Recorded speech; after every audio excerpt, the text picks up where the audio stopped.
va prendre une dernière question qui nous vient d'un jeune Camerounais de l'étranger. Donc, vos lunettes sont là. Oui. Lis la question. Ah bon, vous Non, voulez non, que non, je le non, vois? non, ouais, c'est la vidéo. Donc, vous prenez, Ah, vous d'accord. appuyez play et vous écoutez. Celui qui ne lit pas paiera les autres pour lui enseigner ce qu'ils ont lu. Bonjour, professeur Bayebek. Je suis Valère Bélias, promoteur de la maison d'édition, les éditions Argent Livre, ainsi que du week-end de l'écrivain. Et comme vous aurez pu le constater, je suis acteur dans le livre et en parallèle de tout ça, je suis aussi médecin en fin de formation en France, peu importe.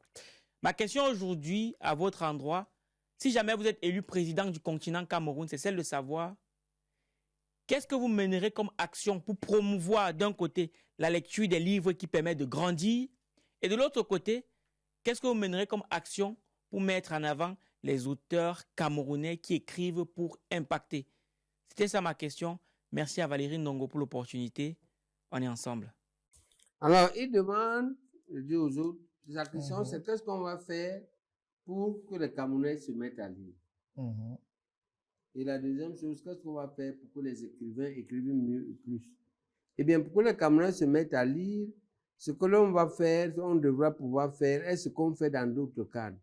C'est-à-dire que dans le système éducatif que l'on va mettre, je vous ai dit qu'il faut un organisme d'éducation de masse, qui est suprapartisan, qui a des sections départementales jusqu'aux sections communales, même cantonales et villageoises. Le simple fait d'éduquer les hommes, on peut leur apprendre que l'une des raisons pour laquelle tu bois beaucoup, c'est parce que tu as trop de temps libre. Occupe ton temps à travailler, d'accord, pour gagner de l'argent, pour mieux tenir ta famille, pour mieux entretenir ta femme, ta compagne à la maison. Parle avec elle, d'accord, et ça te prend beaucoup de temps. Entraîne tes enfants, ça te prend beaucoup de temps dans l'éducation. Et les gens vont se rendre compte que pour que tu éduques bien et que tu entretiennes bien ta femme, eh bien, il faut toi-même être consistant et tu as besoin de lire. D'autant plus que c'est de plus en plus facile de lire parce qu'on peut lire partout. Aujourd'hui, il y a Internet, il y a le téléphone Android, les livres sont accessibles partout. Dès que tu es dans une salle, moi, dès que je suis dans une salle d'attente, je suis en train de lire quelque chose. Donc, la lecture va devenir de plus en plus facile parce qu'on va apprendre les gens à électroniser leur lecture. Et parce qu'on va même primer ça, c'est-à-dire que cette banque de PME, pourquoi elle te donne le crédit, elle te donne des conditions. Il faut qu'on sache que tu as changé, qu'on vérifie. Parce que lui, il a obligation de rendement, il aura obligation de rendre compte à son ministre, il a obligation de me rendre compte. Combien de jeunes on a financés par département ou par commune sous moi et combien ont montré la capacité de gagner de l'argent. Il faut que tout le monde apprenne à produire et à vendre quelque chose. D'accord? C'est un problème d'éducation, non d'éducation. Pour les auteurs, ce n'est pas trop difficile. Ce sera l'association ou la fédération des auteurs, des écrivains, qui seront financés, qui seront primés, qui auront des prix, qui auront des distinctions. Tu écris un livre et un comité qui valide, c'est bien écrit, on te prime, on te donne. Les gens à ce niveau-là ont besoin plus de la reconnaissance et des honneurs, moins que de l'argent. Et pour l'argent, ils en auront, parce que les instituts de recherche vont faire quoi? On va payer les gens qui écrivent. Pourquoi l'État ne les paierait pas? Pourquoi l'État donne de l'argent aux journalistes? Pourquoi il ne donne pas aux écrivains? On va leur donner de l'argent. D'accord? Le problème, c'est qu'il faut que cet argent sera dans les écrivains sont directement dans le cadre des chercheurs. D'accord? Dans le Conseil national de la recherche et de l'enseignement supérieur. C'est là-bas qu'on va mettre les auteurs. Ils seront avec les gens des lettres. D'accord? Directement. Est-ce que je vous réponds là? Non, c'est pour celui qui envoie. Lui, il est là-bas. Ils seront avec les gens des lettres. Et c'est là-bas qu'il y aura donc des primes objectives. Si vous voulez, on ne va pas utiliser le même mot, mais une sorte de prix Nobel national. C'est ça l'idée. Parce que la production intellectuelle est importante, elle est même fondamentale. Il n'y a pas de pratique sans théorie. Il n'y a pas de théorie sans théorie de la théorie. Et la théorie de la théorie, c'est la pensée. Il faut encadrer les pensées. Ok, professeur. Nous allons vers la fin de l'émission. Et puis, je voulais poser une question spécifique sur le Made in Cameroun.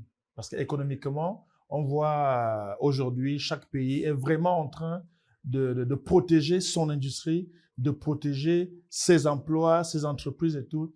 Alors, le Made in Cameroun aura quelle place? Parce que là, on a par exemple cette marque qui s'appelle Ma, chez Ma, M-A, et ce produit, c'est Yamu Ananas, hein, que je vais vous inviter à goûter, que nous allons goûter ensemble. Ouais, voilà, pour être sûr, pour être sûr que c'est ça. Et pendant ce temps, je vais vous prier vraiment, pardon, je vais vider mon verre.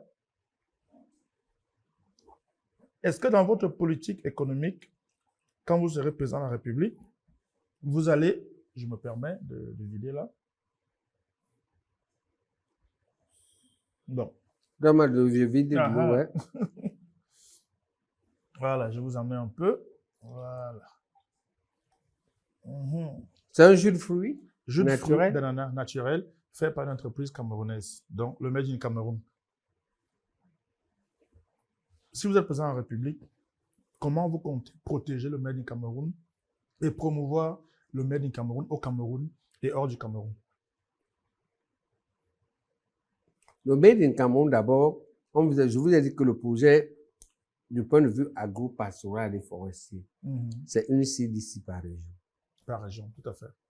D'accord? Maintenant, à côté des CDC, on devra pouvoir greffer les entrepreneurs autonomes, les entrepreneurs agricoles, en les encourageant à créer leur propre business.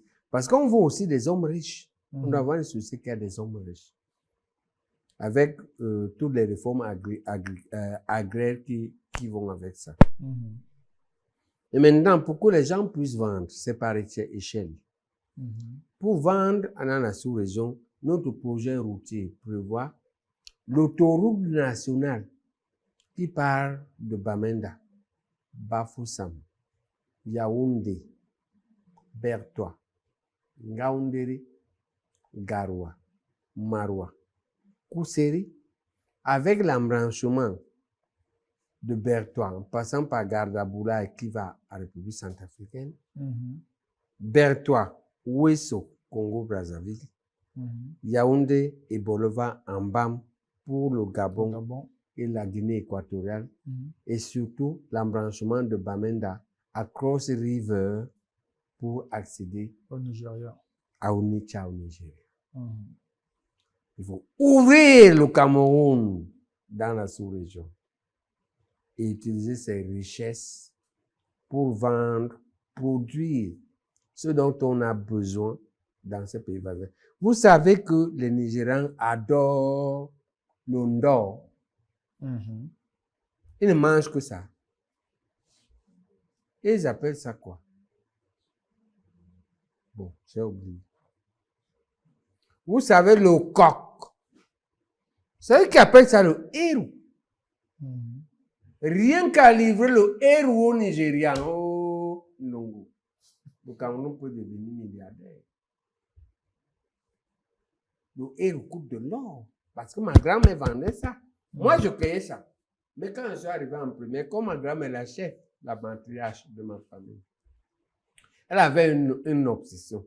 Elle disait qu'elle devait être une ngomine. Ngomi, c'est-à-dire? Ngomina. Ngomna, ah. Elle a dit que le ngomina ne part pas au champ.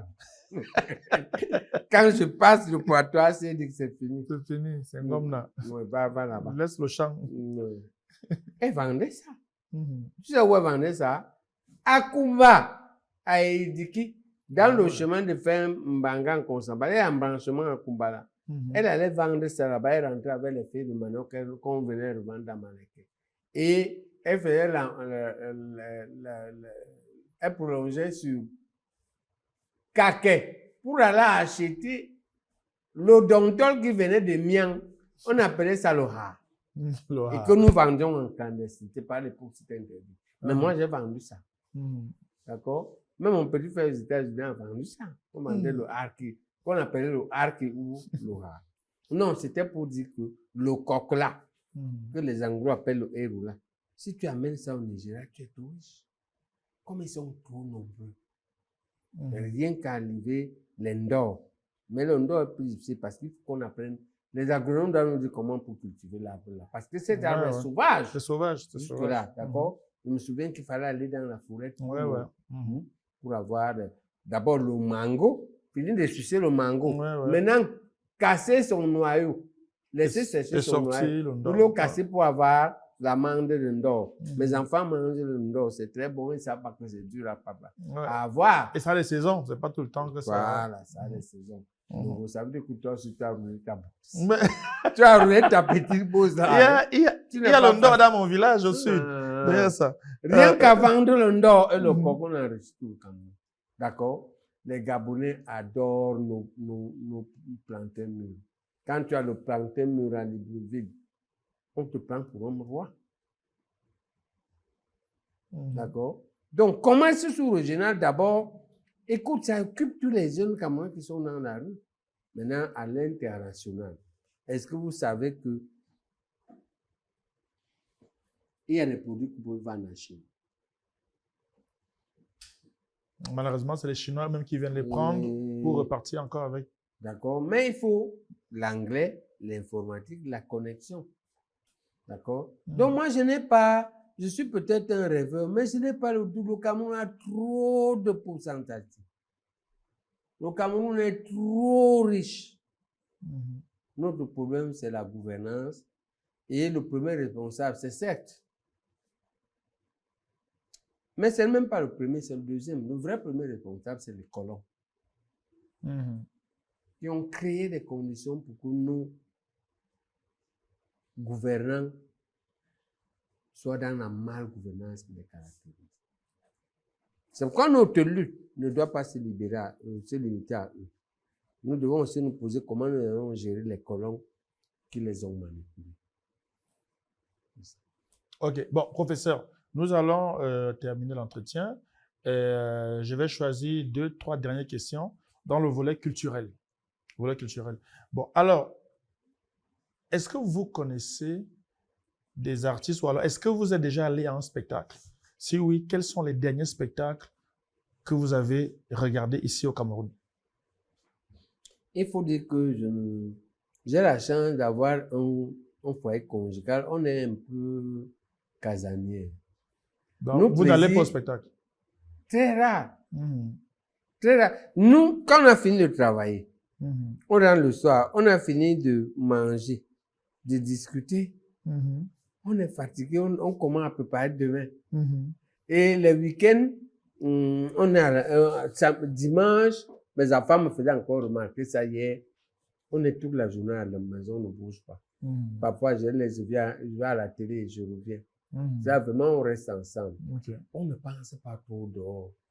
Alors, quel est le dernier spectacle que j'ai fait? Je me souviens, c'est loin. Hein? C'est loin, ok. Bon, alors, est-ce que vous considérez que la culture, de façon spécifique, vous avez répondu aux jeunes qui a parlé des cinéastes, mais est-ce que vous pensez que la culture peut être une industrie qui développe? Et si oui, comment vous comptez vous y prendre? Bon, disons que les grosses priorités, les grosses souffrances ont occupé toute ma tête. Dans la culture, donc vous avez mis à côté, professeur? Non, je ne l'ai pas mis à côté. Bon, mais vous avez mis en parenthèse. Je ne suis pas parfait, Ndogo. J'avoue que je ne suis pas parfait. Laissez-moi donc, je vous remercie que la campagne n'a pas commencé. Ça n'a pas commencé. Mais je vais être honnête, j'ai oublié ça. Voilà. Ce que j'ai oublié, je vais penser ça. Mais oui, mais sauf que mais si vous êtes président, vous allez nous oublier.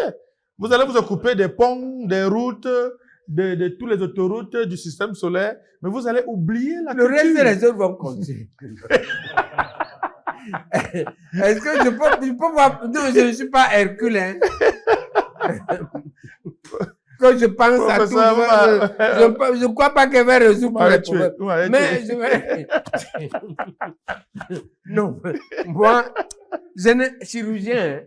Je dis souvent, parce que l'un de mes problèmes, c'est que la chirurgie, c'est elle qui m'a déterminé, elle m'a déformé complètement. La seule chose qui fait que je me pose des gens sur la table, je les opère, ils me laissent opérer leur corps. Parfois le ventre, souvent la hanche ou le genou. La seule chose, c'est deux choses. La compétence, mais surtout la confiance. Et cette confiance est basée sur la vérité. C'est donc une déformation professionnelle que je sais très peu mentir. Je vais finir. Je n'ai pas honnêtement, mais j'avoue, par humilité, je vais penser pour la culture. OK. Donc, si vous êtes candidat, dans votre programme, pensez au programme culture. Comme je rendais ce soir, Voilà. en me disant que la culture. La culture, il On faut m'a y penser. coincé de voir aller me bousiller au Bon. Congo, ça, sur la culture. Bon, est-ce que vous connaissez quand même quelques humoristes? Oui. Bon, combien, si vous pouvez citer 5? Ah, En dehors de moi, Valérie Ndongo. il y a le gars Bassa, là, Oui. qui m'imite dans mon TikTok. Oui, Il est oui. petit comme ça. Oui, mais son nom, c'est qui? mais je connais l'autre fille Bassa aussi. Qui? Ngon Bassa. Oui, ça fait il y a 1 an. C'est Mais déjà- je ne connais pas son nom. Oui, mais c'est son nom d'artiste. Bon, Ngon je Bassa. connais les tones là. Mais le ton, c'est pas un nom, professeur. Bon, en tout cas, vous avez trouvé au moins un nom, c'est déjà ça. Voilà, Parce qu'il y a certains qui n'ont même pas trouvé un nom ici. Ah bon? Oui, oui, Mais oui. je Donc, connais les tones vous là. n'êtes pas derrière la classe. Elle est toujours dans les affaires des médecins. Tout à fait. Tous les médecins. Uh-huh. L'autre jour, il nous a fait un truc sur les cardiologues. Je connais, mais je ne vous dis pas. Je connais son nom, mais je ne vous dis pas. Bon, alors, professeur, avant-dernière question pour sortir. On va faire un dernier Congossa très bio. Vous savez qu'au Cameroun, il y a 2 partis politiques très importants. Les 2 seuls vrais partis politiques, c'est-à-dire les Églisiens et les Hibou. C'est-à-dire sur le conflit. J'ai vu ça dans les réseaux sociaux. Fekafout Minsep. Donc, alors, est-ce que vous êtes d'un camp? Vous êtes Hibou ou bien Églisien? Qu'est-ce que vous pensez du conflit Fekafout Minsep? Alors, dans mes trucs de médecin, hier, non, avant que tu aies en consultation, j'ai reçu mon frère Tolo. Tolo est venu avec ses enfants. Bon, il y avait quelques soucis, mais ce qui est important, c'est que ses enfants voulaient me voir. Ils voulaient faire les selfies. Bon. Je leur ai dit que viens, mais comme tu n'aimes pas me donner l'argent, viens avec l'argent. Dis à Mouré que je dis qu'il m'envoie l'argent. Débrouille-toi là-bas. Tout m'a donné 50 000. On a beaucoup parlé. Après avoir vu l'enfant, après avoir fait des photos. Techniquement, c'est un hibou dans les 2 parties. Voilà. Et le problème, c'est ça. Tous les mon frère, pourquoi? On étudiait ensemble à l'Université de Genève. Tous les étudiaient l'archéologie. Moi, j'étudiais l'orthopédie. Donc, on a cette relation. Et quand l'affaire a éclaté, il est dans un ministère où moi, il est. C'est mon frère, pourquoi? On a fait le lycée ensemble. Il était mon grand. Mais vous êtes frère, tout le monde, parce que Eto aussi. Le Cameroun est petit. Hein. Vous êtes dedans? Le Cameroun, le Cameroun veut me tuer. Le Cameroun, c'est un pays où tu luttes ici avec quelqu'un. À gauche, tu trouves ton enfant avec lui. Ils sont amis. C'est pourquoi je veux, Henri de Kweke, salut ici, il m'a dit, base ta campagne aussi sur la réconciliation. Il faut qu'on se réconcilie. Hein. On ne peut pas se douter. On ne peut pas. On ne peut pas tenir dans la haine, la détestation. C'est trop compliqué. Et donc, voilà moi qui est mon frère, parce qu'on n'a pas fait seulement le lycée de Bounabé, le lycée polyvalent. Le fameux lycée canadien, c'est notre lycée. Il était même présent. Je crois que quand on est en terminale, je crois que j'entre en seconde.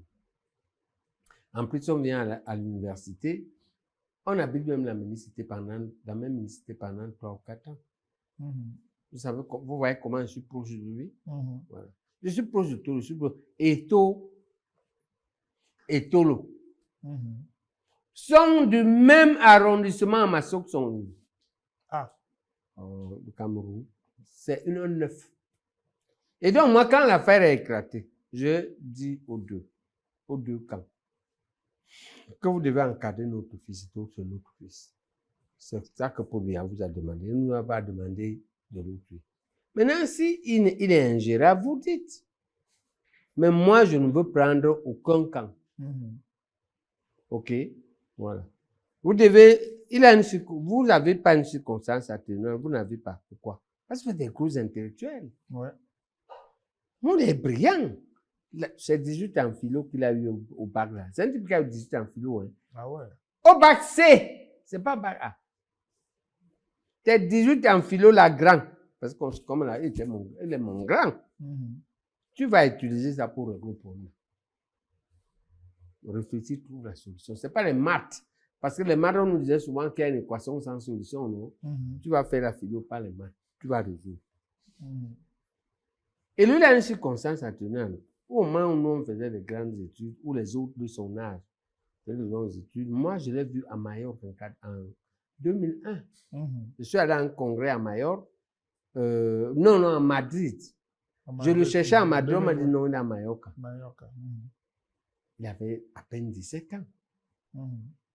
D'accord? L'âge où on fait le bac, non? Ouais. Et lui, il est en train de faire le football. Il a cette excuse. Et Paul Biya ne vous a pas envoyé pour faire la guerre avec lui. Il vous l'a envoyé pour le gérer. Et donc, j'étais content hier que Tolo, ou avant-hier, Tolo me dit qu'on est en train de régler le problème. Je lui ai dit, tu dis, mais salut à moi. Je suis content. D'accord? Parce que moi, je ramène ça même. Le Cameroun est comme ça, hein? On discute politique, on discute administration. À un moment, on descend dans les nuits. Les Bassas, regarde la honte que vous couvrez le Cameroun. Moi, les Bassas, parce que les Ewoudi sont comme les Étones sont avec les Bétis. Ils disent non, Étones, non, vous êtes Bétis. Non, vous êtes Bétis Boulou. Bétis et Wondo, Boulou, la même sac et quand. Même si vous faites comment, Wondo, vous ne pouvez pas départir de Paul Biya. Vous êtes avec lui. Donc les Ewoudi sont avec lui. Ok? Tous les autres Massou, c'est plus grave. Et tout est d'Engambé. Et vous ne pouvez pas régler le problème. Vous ne savez pas que quand Paul Biya rencontre Obiang, il règle le problème en boulot. Ils ont une langue commune. Ils parlent leur truc. Si tu es là, tu ne vas pas comprendre ce que Paul Biya dit à Obiang. D'accord? Okay. Régler ça en bas ça. Ok. Et j'étais content de savoir que c'est en train de se régler. Super. Ça, c'est une bonne nouvelle. Non, c'est en train de se régler. Je dévoile ça. Il ne m'a pas dit de dévoiler. Mais il connaît ma déformation. Tout le monde sait que la vérité, ça va sortir. Ça va sortir. Professeur. C'est une bonne nouvelle. Et je pense que nous devons comprendre, on doit dire à notre jeunesse, à nos enfants que vous aurez des problèmes entre vous. Hein. Ce n'est pas possible de ne pas avoir de problèmes. OK? Le problème devient un problème parce qu'on ne peut pas régler le problème. Et Dieu a créé la vie comme ça. C'est pourquoi les États ont mis la justice. C'est pourquoi Dieu lui-même nous attend. N'est-ce pas? La Bible dit qu'il y aura un dernier jugement. Là-bas, ça va chauffer au dernier jugement. Au dernier jugement. Donc, le problème, c'est de ne pas régler le problème. Le problème n'est pas que la FECAFOOT ait eu des problèmes. Et je pense que la bonne nouvelle, c'est que sur le plan personnel, ils sont en train de régler les problèmes qui se parlent déjà. Tant mieux. C'est la primeur et je le dis ici. Tant mieux. Professeur, dernière question pour sortir l'entretien. Il y a eu, on va dire, une polémique, parce qu'il ne faut pas oublier que nous sommes à Congossa TV. Il y a eu une polémique, on va dire comme ça, qui a été lancé un peu par Elimi Lobé quant à Ernest Ouandjé, où il y a eu un mot de la traité de bandit par rapport au fait par rapport à la spoliation des terres. Alors, ça a beaucoup enflé. Comme on dit au quartier, ça a chauffé. Ça a chauffé grave. Alors, par rapport à cette situation-là, quelle est votre position? Qu'est-ce que vous dites? Qu'est-ce que vous pensez? Le diagnostic général, c'est que nous devons savoir que la colonisation est partie en nous laissant des séquelles. Regardez ce que les colons ont fait. 1955, il y a l'UPC, il y a les autres partis. Le colon interdit d'abord l'UPC. Parce que les sondages disent que si on part aux élections, là, c'est eux qui vont gagner. Le colon l'interdit et l'UPC entre en bourse. Parce qu'en plus, on recherche son leader. Maintenant, on fait les élections avec l'UPC qui est déjà chassé. Regardez ce qui fait Mbida gagne. Quand Mbida gagne, et quand Mbida ouvre les yeux, lui aussi fait défendre les intérêts. Parce que Mbida fait d'abord le malin. Mais tout le monde voit que il a l'esprit UPCiste quand il est au pouvoir. Quand il est au pouvoir, on vient lui faire le coup d'État. On envoie quelqu'un pour faire le coup d'État. Il est gouverneur au Cameroun, ça a à peine duré un mois. Il vient, il corrompt le gouvernement. Il corrompt Aïdjo. Le gouvernement démissionne. Mbeda est obligé de démissionner parce qu'il n'a plus le gouvernement. Et il nomme Aïdjo. Le pouvoir d'Aïdjo est une nomination. Ce n'est pas qu'on l'a élu. OK? Donc, en écartant l'UPC, on sépare les UPCistes des autres. Maintenant, les autres restent. On écarte Mbeda, on enlève, on sépare les gens du RDA des autres. On nomme Aïdjo. Comment il allait s'en sortir? Ça nous suit jusqu'au jour. Le colon nous a laissé diviser. Et la conséquence de ça, beaucoup des plaies de la colonisation n'ont pas été traitées correctement. Et l'une de ces plaies, c'est les terres. Ils avaient colonisé le Cameroun pour venir exploiter ses terres et son sous-terre. C'est-à-dire qu'ils arrivaient, ils arrachaient les terres, comme la Syrie là. On avait arraché les terres, on n'a pas indemnisé les gens. Comme la PHPAC en Djombe, ils ont eu comme ça, ils ont arraché. La Safakam à Edea, on a arraché les terres. Maintenant, quand la colonisation commence à souffrir de finir, les colons commencent à partir. Ceux qui sont privés, qui ont des plantations privées, vendent. Les seuls qui ont l'argent pour acheter à l'époque, c'est les Bami. Et pourquoi ils ont l'argent plus que les autres? Parce qu'ils s'organisent en association familiale, en foyer Banjoun, foyer Sissi. D'accord? Ils prennent l'argent là-bas, ils l'achètent. Les colons partent. Les Bamileke ont leur champ qu'ils ont acheté. Quand les parents meurent dans la génération suivante, les enfants se mettent à dire que ce n'est pas, tu es d'où? Je suis de Bazou. Qu'est-ce que tu fais ici? Il en déduit que ton père ou ton grand-père avait arraché ou trompé mon père. D'accord? Alors, c'est vrai, ce n'est pas vrai. Moi, je pense que c'est vrai. Mais même si ce n'est pas vrai, en tout cas, il y a un problème domanial là que la colonisation a créé et que nous, lorsqu'on a pris le pouvoir, on n'a pas réglé. Ce n'est pas juste que le type soit à Douala, que le type soit ici, que les autochtones des grandes villes soient dépossédés de tout sur la seule base de la loi du capitalisme. Et nous, on va aborder ce problème. D'accord? Nous, on a un projet pour résoudre ce problème. Quel est le projet? Le projet, c'est que je vous prends un exemple. Qu'est-ce qui fait que, d'abord, la PHP a 50 hectares pour cultiver la banane en Djombe comment? C'est les Français. Pourquoi ils ont 50 hectares? C'est la France. Est-ce qu'une société camerounaise a 50 hectares en France?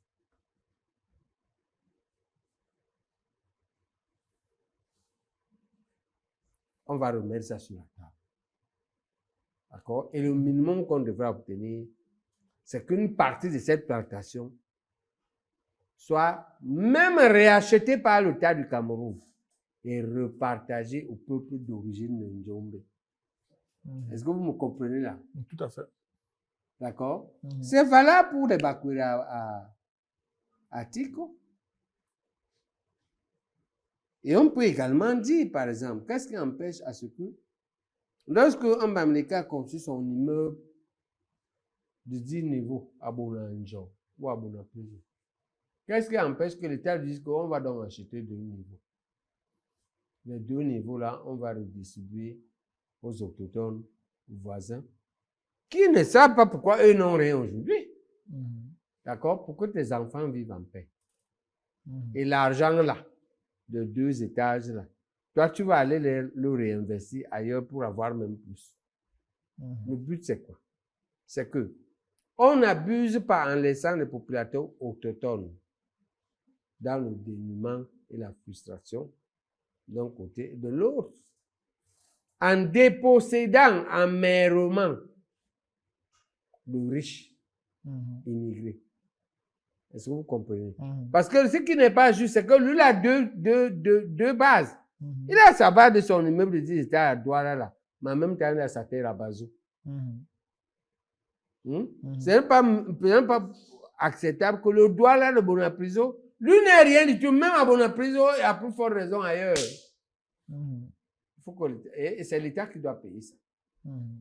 D'accord? Fondamentalement, on encourage seulement ces élites-là à contribuer. Mhm. D'accord? Il faut créer des plaies pour ça. C'est pourquoi on voulait ce que nous voulons appeler la vérité, la réparation de ce qui est réparable, la réconciliation et le pardon. Pour qu'on continue, il faut ouvrir toutes les grosses plaies dans le sens de la réparation. Nous, on va commencer cette procédure. Ok. D'accord? Les plaies les plus béantes. Ça va donc éviter, notre analyse le dérapage d'Elindi. Elindi dérape parce qu'il a été victime du tribalisme. Mhm. D'accord? Ok. Et il dérape en faisant lui-même du tribalisme et à dire des choses insensées.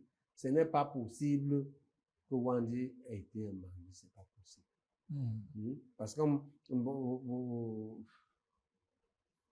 quand tu es chef nationaliste, tu fais quoi avec les terres? Ça n'existe pas sur la terre dans l'histoire de l'humanité. D'accord? Voilà. Donc voilà ce que je peux dire sur ça, que de toute façon, nous on a un projet de solution pour ce que nous appelons les grosses injustices historiques. D'accord? Et ce n'est pas seulement vous parlez de terre. Nous, en tant qu'ennemis, on a une fosse commune en Gambie. Ah ouais. D'accord? On a une fosse commune à Ekiti. On a une fosse commune à Moum. Est-ce que vous comprenez? Fosse commune veut dire qu'on tue des centaines de personnes et on doit leur faire ce que vous appelez chez nous, il y a le bac, chez vous, il y a le tchouno. On doit les déterrer et les réenterrer. D'accord? On doit indemniser ces familles. Ouais. D'accord? On ne peut pas indemniser complètement, c'est pas possible. On ne peut pas réparer complètement. Mais il faut faire ce qu'on appelle essuyer les larmes. OK? Pour qu'on redémarre sur des bases saines et qu'on continue la construction du Cameroun, qui devra être déterminant plus tard pour la construction de la Confédération des États-Unis d'Afrique. Okay. C'est ça le rêve. I have a dream. Merci, professeur. Alors, avant de vous laisser dire le dernier mot, parce que vous allez dire un dernier mot face caméra pour dire quelque chose aux Camerounais, pour qu'ils vous votent éventuellement lorsque le moment sera venu. Je vous demande pour cette dernière rubrique de donner une phrase par rapport à une personnalité. Je vais vous dire les noms, on va les afficher à l'écran. Sauf s'il n'est pas candidat. Sauf s'il n'est pas candidat. C'est le candidat, non. Non. On a éliminé ça, on dit qu'on parle pas des candidats. Non, pour l'instant, personne n'a pas candidat. On connaît les candidats. Bon, oui, mais on les connaît, mais ils sont déjà officiellement acceptés par la Cour constitutionnelle. Voilà. Donc, oui, mais c'est des personnalités, professeur. Bon, d'abord, c'est mon émission. Donc, c'est moi qui choisis les choses qui est fait ici. Donc, allez, on y va. Première personnalité, Paul Biya. Ah. Moi, je suis très clair. Il est très condamné en raison du bilan de son régime. Mais je voudrais appeler les Camerounais à ne pas oublier une chose. S'il avait un bon avocat, cet avocat vous dirait que pour le simple fait de vous avoir évité une guerre avec le Nigeria, qui est 5 fois plus vaste, 10 fois plus peuplé, la première puissance économique d'Afrique. Regardez ce qu'est en train de devenir un petit pays qui s'est engagé en guerre avec son puissant voisin d'Ukraine. OK? Si Paul Biya n'avait pas évité ça, je salue aussi ton équipe de l'époque dans laquelle il y avait Kamtou. C'est eux-mêmes qui ont dit que Kamtou était l'un des meilleurs de l'équipe. Bipou, Massayo, tous ces gens qu'on veut jeter au feu là, Souvenez-vous à la dernière minute que s'ils n'avaient pas fait ça, nous éviter la guerre, le Nigeria, à mon avis, nous aurait écrasés. Ou, s'ils ne réussissaient pas à nous écraser, nous nous en serions sortis avec des séquelles irrattrapables. Donc, faites comme le Bassa. Le Bassa disait, un Bassa voulait battre sa femme. Elle se sentait mal, elle était très maigre. Elle dit à son mari que je ne refuse pas la bastonnade de mon mari, mais quand tu coupes les fouets avec lesquels tu vas fouetter, regarde le corps. Que le fouet soit proportionnel au corps. Oui. C'est-à-dire que... Okay. Deuxième personnalité, professeur Jacques Faban-Ndongo. Alors, ce que je peux dire pour Jacques, je veux lui annoncer ici publiquement que... Parce que dans le cas de la réconciliation, j'ai réfléchi.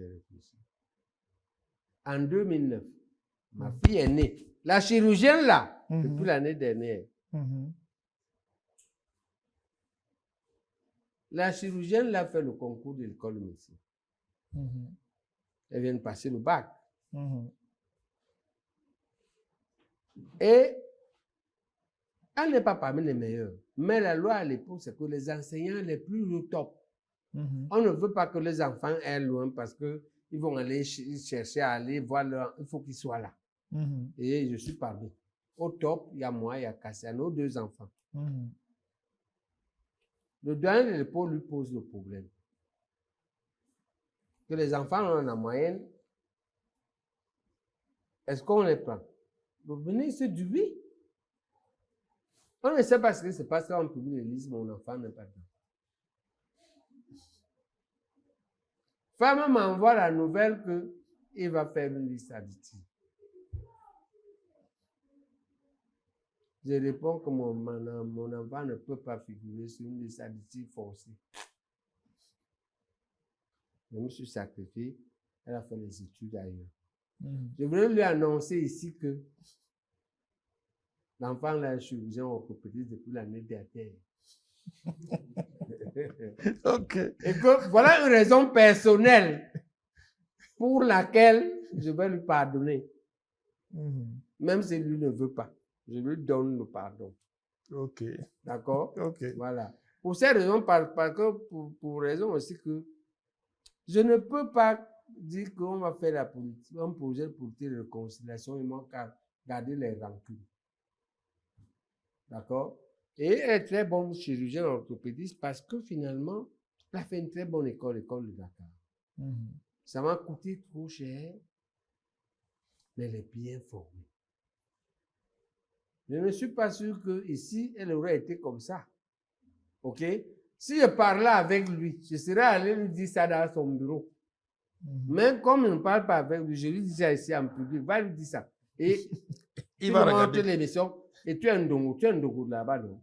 Je t'ai dit tu es un Ndongo comme Charles Ndongo, non? Non, c'est mon oncle du village. Bon, va donc lui dire que l'enfant est sorti. Bon, je peux vous garantir que moi-même, je n'ai pas accès à lui. On est seulement oncle comme ça, là. D'accord. Dis donc aux autres pour dire que le Bible de sa fille a fini. Et dit que finalement, les choses de Dieu, d'accord? Comme tu es trop dur, reste là-bas. Mais lui dit que c'est bon, il a pardonné, il est passé dessus. Ok, prochain nom, Donald Trump. Ah, Donald Trump. Oh, c'est un type entier. Moi, j'aime les types entiers.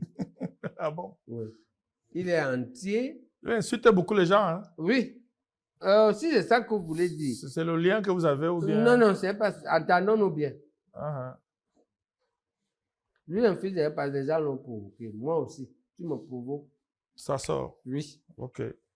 Bon, si tu me provoques pas, tu n'as pas de point avec moi. La preuve, on est en train de bien finir. Voilà. Tu n'as pas de point avec moi. Et il est entier. Et surtout, ce qui est important, il est déterminé. Regarde les batailles qu'il a faites. D'accord? Voilà, il est déterminé. Si je voulais retenir quelque chose de lui, c'est un battant. Okay. J'aimerais être battant. Comme lui. Avant-dernier, Samuel Eto'o. Ah! Jamais le taux, c'est l'excellence à l'absolu. J'aimerais que les jeunes Camerounais, chacun dans son domaine. D'accord? On ne peut pas être tous footballeurs. Chacun dans son domaine. Se mettre pour objectif d'être excellent. D'être discipliné. Parce que l'excellence n'est pas comme ça. S'il buvait jusqu'à 22 heures, il allait être comme ça. On est d'accord, non? Voilà. Et donc, il faut être excellent.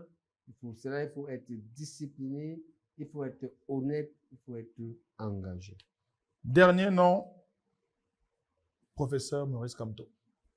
Ah, d'accord. Mais il y a des c'est une affaire de professeur maintenant. J'ai déjà tout dit pour lui, non?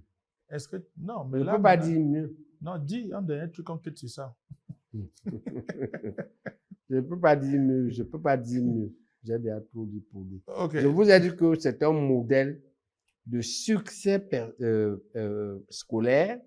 D'accord? L'une des choses qu'on disait chez lui, c'est de dire qu'il était capacitaire. La seule fois où je l'ai vu, je lui ai demandé ça. Il me dit, mais qu'est-ce que tu veux, professeur? Et si ça nourrit certains camps. Et je lui ai demandé pourquoi. Je lui ai dit, j'ai vu une émission où tu as démontré que tu as fait le lycée Josse. Et j'ai demandé, j'ai vu tes collègues qui ont fait le lycée. Pourquoi tu as laissé les gens dire trop longtemps que tu es capacitaire? Alors que moi, j'avais un argument. Il a agrégé. On ne va pas à l'agrégation si on n'a pas le bac. On ne prend même pas ton dossier. Ça reste au courrier. Le type du courrier te refoule. Mais pourquoi vous avez dit, ben, écoute, si ça a aidé certains Camerounais à vivre. Mais c'est comme tu as vu. J'ai eu très clairement, j'ai fait 2 lycées. Le lycée classique de Bafoussam, puis le lycée Josse. Et c'est là que j'ai eu mon bac. Je lui ai demandé ça. Donc, c'est un modèle de succès personnel. C'est un modèle de succès social. C'est un modèle de succès professionnel. Et c'est un modèle même de succès politique. Parce que politiquement, est-ce que le RDPC laisse un type qui a été ministre 7 ans libre s'il a des tâches? Ce n'est pas ça qui est grave, non.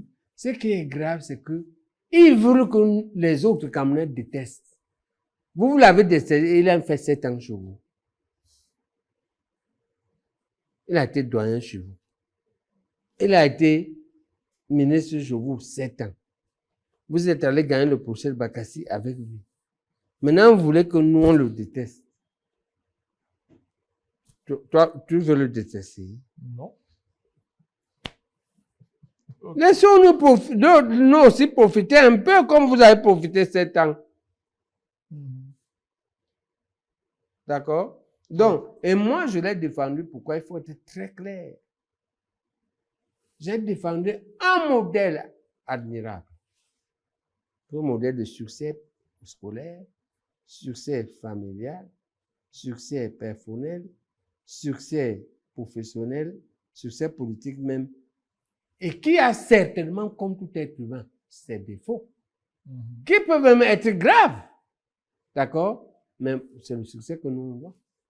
D'accord? Je verrai plus, on verra d'autres après. Mais ce qu'on sait de lui, pour ce succès-là, hein, moi, je ne peux pas les occulter. J'aimerais que la plupart des Camerounais, à qui Dieu donne la grâce d'avoir un cerveau comparable, similaire, de faire bien leurs études, de faire bien leur famille, de faire bien leur profession, de contribuer à la gouvernance nationale, comme lui. D'accord? Voilà, c'est ce que je défendais dans ça. Ce n'est pas que je connais spécialement l'homme. Et il faut savoir que moi, j'étais à peu près victime de ce qu'on voulait lui faire. D'accord? Parce que quand une femme va te dire, elle te dira que quand on lui demande en privé, quand on parle de moi, parce que quand j'ai été déclaré candidat le 15 janvier à Bafoussam, il m'est revenu qu'il a demandé à ces personnes-là si c'était vrai. Et il leur a rétorqué que c'est le plus valable de sa génération. En secret, il reconnaît ça. D'accord? Donc, c'est pas... Mais je voudrais aussi lui pardonner parce que dans le fond, mes lectures m'ont prouvé que un tel niveau d'excellence, quand on l'atteint, Et il faut le dire à la jeunesse, elle est incompatible avec la paix. Si tu veux la paix absolue, reste médiocre, reste moyen. Mais dès que tu dépasses, d'accord, regarde ce que les UPCistes font. Dans le parti de Roubenli, le plus grand mathématicien d'Afrique, le parti de Hossein Afane, le premier docteur en économie, le parti, même prénom, même seulement Augustin Frédéric Oddo, le premier un docteur en économie d'origine Biya. Ce parti-là, on m'amène comme candidat un type qui n'est pas épiciste. Mais en plus, on ne sait pas, on dit qu'il est docteur. Où? En quoi? On t'a dit. Non, non. Tu sais. Je ne sais pas. Tu es journaliste. Est-ce qu'un type dont tu ne sais pas le type de doctorat, et lui doit être candidat de l'UPC? On ne sait pas où il vit. On ne sait pas où est sa femme. On ne sait pas où est son champ, son cabinet, son affaire ou son travail. Voilà ce qu'on m'apporte. D'accord? La problématique ici, c'est la problématique de l'excellence. Il y a un niveau d'excellence. C'est ça. C'est quoi le problème de Jésus-Christ? C'est ça la problématique. Je ne veux pas que Kamto ou moi nous sommes Jésus-Christ. Ah, je dis que l'excellence de Jésus, ce que Jésus fait comme homme, dépasse les normes. Et Ponce Pilate demande aux Juifs que l'autre si vous a fait quoi? Ils n'ont rien. Et comme il a peur, parce que Ponce Pilate ne voulait pas se faire lyncher par le public, il dit qu'apporte-moi, je lave les mains. Il lave les mains.